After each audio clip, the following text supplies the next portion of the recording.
in a Facebook group linked an article from a major German newspaper writing a negative review of Star Trek Picard. And I thought, since most of the audience is English speaking, it would be nice to translate it for people who do not speak German and see if my 2 years working as a translator were of any use to me. It's, by the way, a really stressful job that doesn't pay anything, so don't even consider it. So let's try just opening the article and reading it in English. Picard on Amazon. Star Trek is dead. With the show's discovery and now Picard, the US broadcaster CBS is trying to revive the brand of Star Trek. But that what made the show special once is being carried to the grave now, really. By Ludwig Jovanovic. Once upon a time in the 1960s, a man named Gene Roddenberry had a vision of a mankind that developed itself and overcame its differences, that full of curiosity and spirit of exploration makes its way to the stars to explore strange new worlds and seek out new life and new civilizations to boldly go where no one has gone before. With these words opened the original series in the 1960s, as well as the success of the Next Generation in the 1980s and 1990s of the past century. And these words were a promise. They summarize everything what Star Trek was all about. There was a ship crew in which men and women, Russians, Japanese people, Americans and aliens could work together. Money really didn't play a big role there anymore. More so, it was all about developing oneself and all the strange and new stuff that one would meet. Naturally, through alien civilizations and conflicts, one could analyze current problems of our real world. The episodes gave the viewer new perspectives or new insights. They moved them and didn't leave them cold. Later then came with Deep Space Nine, a show which in an intelligent and thought-through way shone a light on the dark sides of the Federation of Planets and put to the test the moral ideas of a humanity from the 24th century. After it came Voyager and Enterprise, but those didn't really develop the franchise much further and were in some small parts already steps back. And now, more than 20 years later, there's Star Trek again. But the magic is gone. The brand fell victim to marketing experts, bad scriptwriters and bad producers. And what remained is just a lifeless husk that is being strip-mined. The newest example for that is Picard. Patrick Stewart wanted to once again play the role of the legendary Next Generation captain. The expectations were great. The result, however, is depressing. The main story across the 10 episodes moves so slowly that a 2-hour movie would have been enough. And the story takes up by now really old cliche the warning of artificial intelligence. This was already a subject for Terminator and Matrix, for Star Trek itself, and most of all for the show Battlestar Galactica. And in addition to that, one also took several elements from the computer game series Mass Effect, in which it is about artificial life. And especially the last episode is strongly inspired by the story of that game. Jean-Luc Picard is in a spaceship with a ragtag crew that all have problems with authority. Together they want to lift the secret of a girl. That doesn't just coincidentally sound like the show Firefly, where Star Trek was once defining a style and going for being ahead of others. Now they used elements of others and puts them together in a bad way as well. Because the main story doesn't seem especially deep or nuanced. People don't have more to say than the originals that this show copied. And the original shows that Picard copies, they're more detailed, more intelligent, and more nuanced. This unfortunately makes Picard also trivial. That also applies for the whole foundation of the story. The open, tolerant Starfleet once stood for the exploration of space, for solidarity and willingness to help. There's a specific term for it, I forgot. Now it's suddenly isolationist. It has prejudice and reservations and doesn't match the vision of Roddenberry at all. You can do that wouldn't be a problem, but then you would have to explain how it came to that. What led to that? What led to this change? An intelligent answer on that, and everything would be fine. But there is none. It's different because the people responsible, especially Patrick Stewart and Alex Kurtzman as the main producer, they wanted it that way. With a sledgehammer, they wanted to create a connection to Brexit and the United States of Donald Trump.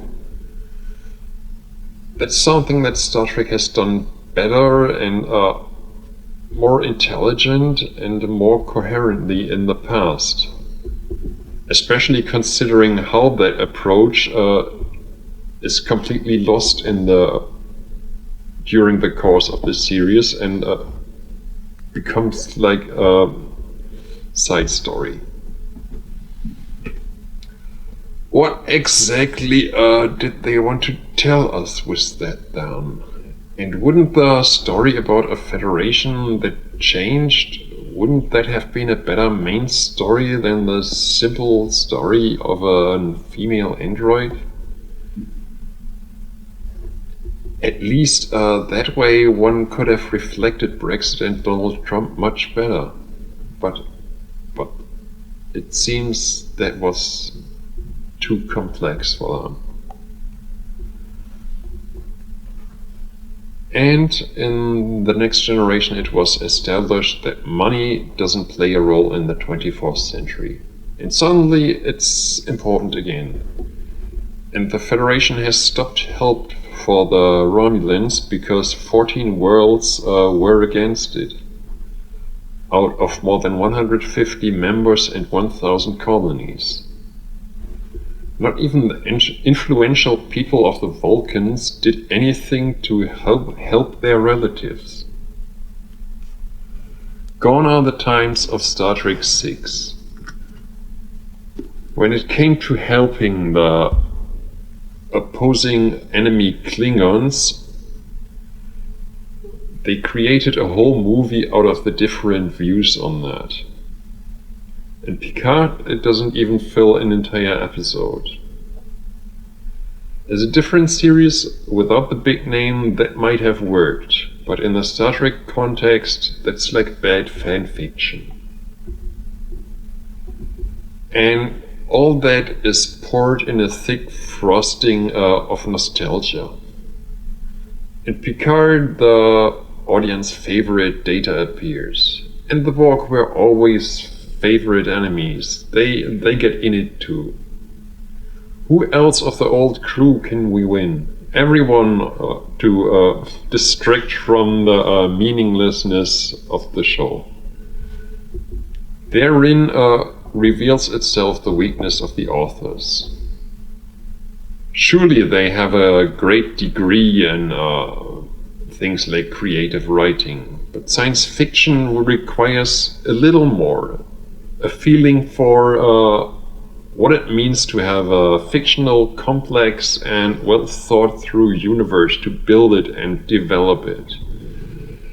And from that, Discovery and Picard suffer. In both cases, Alex Kurtzman is by now the main person responsible. And he didn't develop the universe. He changed it for so long and twisted it for so long until it fit his own ideas. In the TOS episode Amok Time, for example, from the 1960s, it was written by the author Theodore Sturgeon, and he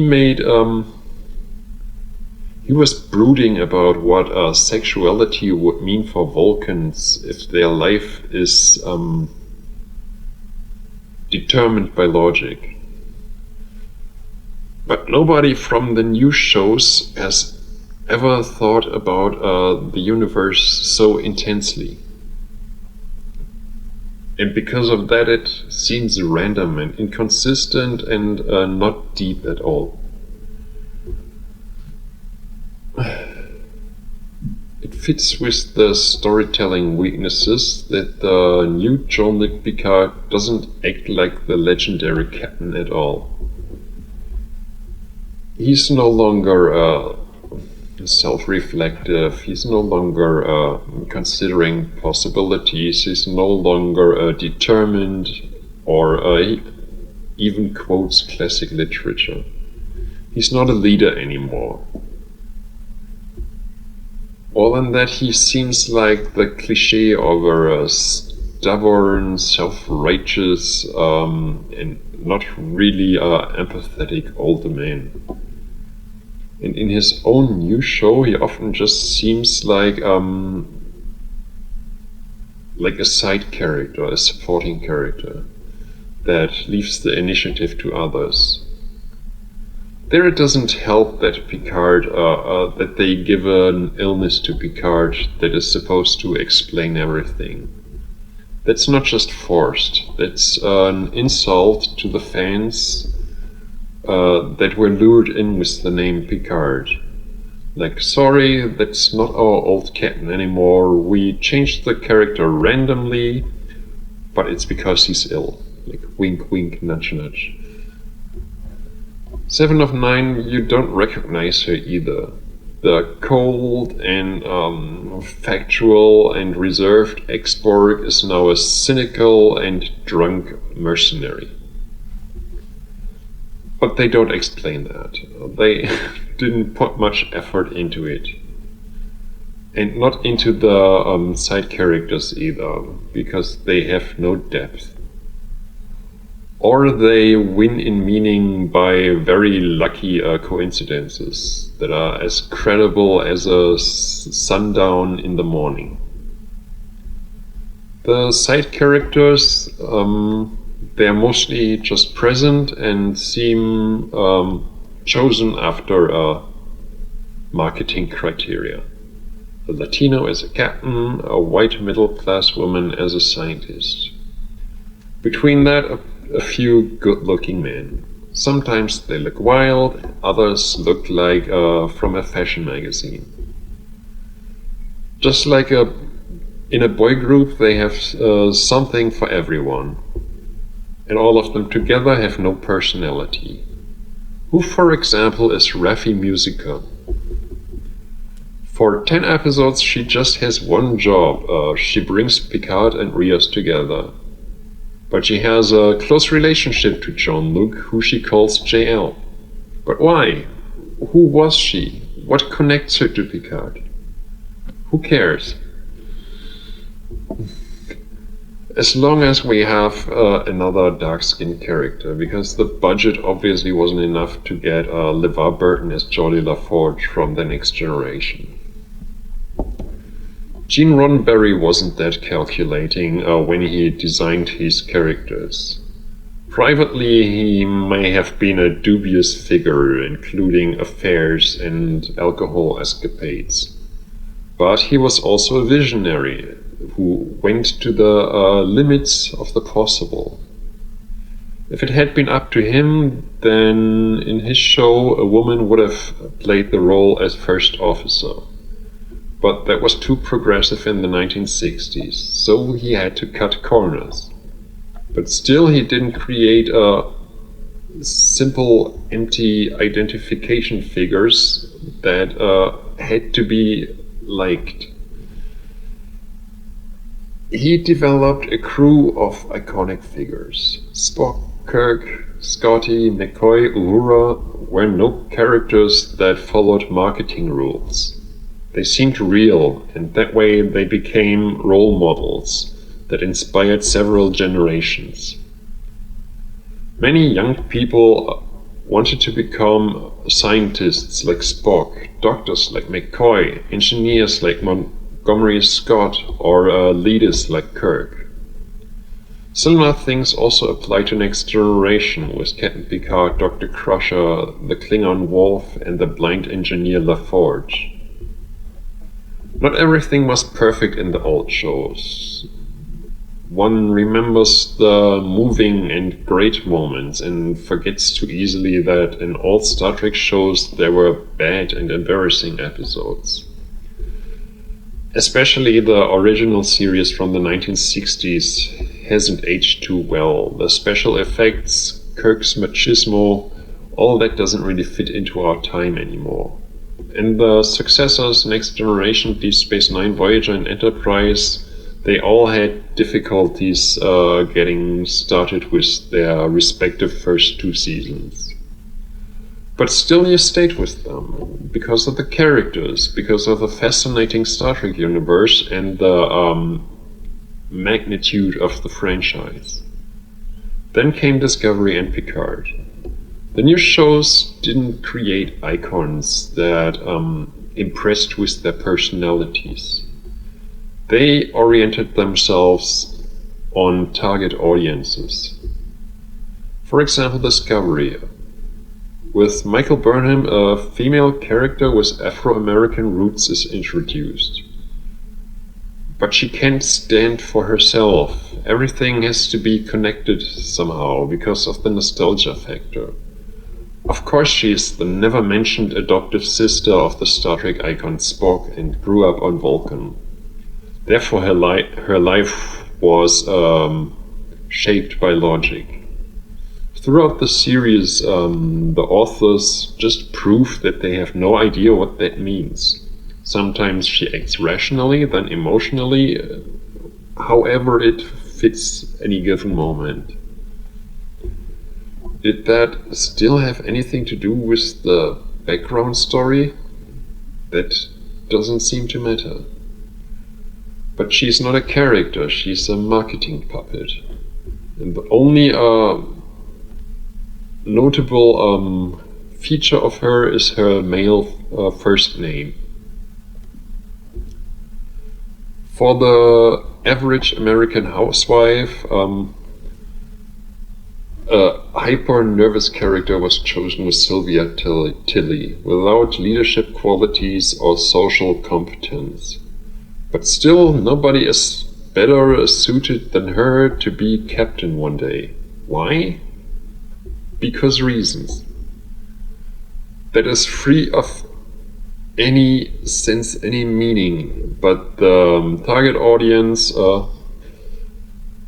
must be satisfied with their identification figure.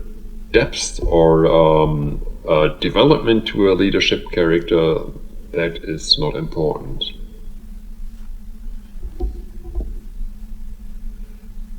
But it is important. Especially when you write science fiction and forget something important. Science. The spore drive from Discovery is an insult for every halfway scientifically educated mind. The danger for the Romulans was already far-fetched in the movie Star Trek from the year 2009. The script was written by Alex Kurtzman, co-written by Alex Kurtzman back then.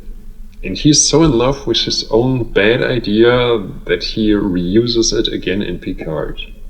But are the Romulans really too dumb to recognize the danger of a supernova? Despite having ships on the basis of a quantum singularity. And does the big Romulan star empire just consist of one planet? Or why else nobody else helps and the mighty enemy of past series is lost without the Federation? The Star Trek franchise once predicted smartphones and tablets. It predicted speech recognition systems and the warp drive that is at least theoretically possible. Discovery and Picard, however, have nothing to offer, except lots of scientific nonsense and giant holes in logic. Star Trek doesn't exist anymore.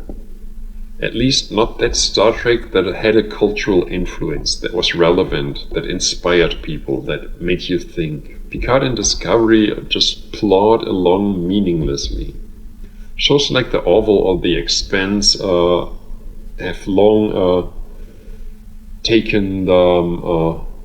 have long inherited the place of Star Trek in society. Are these the words of a disappointed fan of the original series that doesn't want to allow anything new? Not really. It lasted until the late teenage age, until this author even got familiar and warmed up to Star Trek. Only through Next Generation and Deep Space Nine he became a fan and learned to respect the universe. And he's disappointed of what the franchise has become. Star Trek is just a memory anymore, and unfortunately dead. I had a few breaks in the translation because it's not the easiest thing in the world to translate real time. Hopefully you could follow anyway. I did my best. And I hope you found the article interesting.